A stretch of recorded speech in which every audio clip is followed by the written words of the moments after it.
Welcome to Uma's home. இன்றைக்கி நம்ம கொத்து பரோட்டா தாங்க பார்க்க போகிறோம்.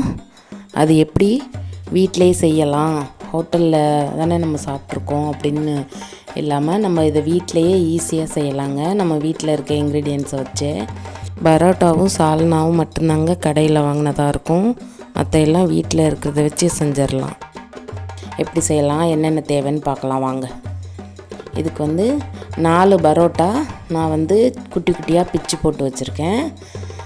3 முட்டை, காயெல்லாம் வதங்கிறதுக்கு தேவையான அளவு எண்ணெய், பெரிய வெங்காயம் 2 குட்டி குட்டியாக வெட்டியிருக்கேன், தக்காளி 2 குட்டி குட்டியாக வெட்டியிருக்கேன், பச்சை மிளகாய் 2, கொத்தமல்லி தழை, கருவேப்பிலை, இஞ்சி பூண்டு பேஸ்ட்டு 1 ஸ்பூன், கடையில் கொடுப்பாங்கள்ல சால்னா அது 1 பேக்கெட் எடுத்திருக்கேன். இந்த காய்க்கெல்லாம் தேவையான அளவு உப்பு. எண்ணெயை நல்லா காய வச்சு ஒரு கல்பாசி 2 துண்டு பட்டை போட்டு தாளிச்சுக்கிறேன். அது கூடவே கருவேப்பிலை பொரிஞ்சதும் பச்சை மிளகாய் போட்டு நல்லா வதக்கிடலாம். இப்போ வெங்காயத்தை சேர்த்துருவோம். வெங்காயம் நல்லா ரோஸ்ட் ஆகணுங்க, அப்போ தான் டேஸ்ட் நல்லாயிருக்கும். இது ஹோட்டலில் எல்லாம் தோசை சிலுப்பி வச்சியோ இல்லை டம்ளர் வச்சியோ கடகடன்னு அடித்து கொடுப்பாங்க. நம்ம வீட்டிலே செய்கிறதுனால நல்லா குட்டி குட்டியாக நம்ம பரோட்டாவை பிச்சுக்கிட்டோன்னா அந்த மாதிரி நம்ம கொத்தணும் அப்படின்னு தேவையில்லை. நல்லா வதக்கிட்டு நம்ம தக்காளி, இஞ்சி பூண்டு பேஸ்ட்டு இதெல்லாம் போட்டு நல்லா வதக்கிட்டு செஞ்சோம்னா ரொம்ப டேஸ்ட்டாக இருக்குங்க.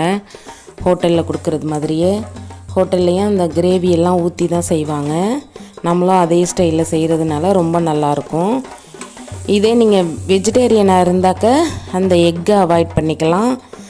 கிரேவி வெஜிடபிள் கிரேவியே நீங்கள் யூஸ் பண்ணிக்கலாம், அதுவும் ரொம்ப நல்லாயிருக்கும். எங்கள் சேனலில் இப்போ தான் ஃபஸ்ட் டைம் பார்க்குறீங்கன்னா சப்ஸ்கிரைப் பண்ணிக்கோங்க. பக்கத்தில் இருக்க பெல் ஐக்கானை கிளிக் பண்ணி ஆல் கொடுத்துக்குங்க. இப்போ நல்லா வதங்கி வந்துருச்சு. நம்ம இஞ்சி பூண்டு பேஸ்ட்டெல்லாம் போட்டு நல்லா வதக்கியாச்சு. இப்போ அந்த முட்டையை சேர்த்துக்கலாம். இது நான் கடையில் வாங்கின பரோட்டா தாங்க சேர்த்துருக்கேன். இன்றைக்கி 4 பரோட்டா இருந்துச்சு. நம்ம வீட்டில் எப்படி பரோட்டா செய்கிறதுன்னு நான் சீக்கிரமே வீடியோ போடுறேன். முட்டையை நல்லா பொரிச்சிட்டு நம்ம அது கூட பரோட்டாவை சேர்த்து வதக்க ஆரம்பிச்சிடலாம்.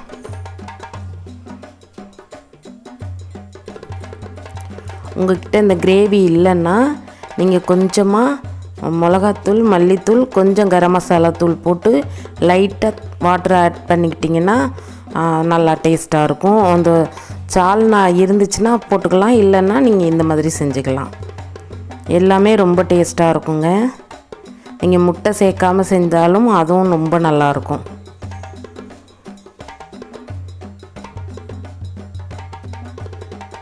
மேலே கொத்தமல்லி, புதினா இதெல்லாம் தூவி நல்லா நீங்கள் இன்னும் கொத்தி விடணுன்னு தோணுச்சுன்னா நீங்களும் தோசை திருப்பியை வச்சு நல்லா கொத்தி விடலாம்.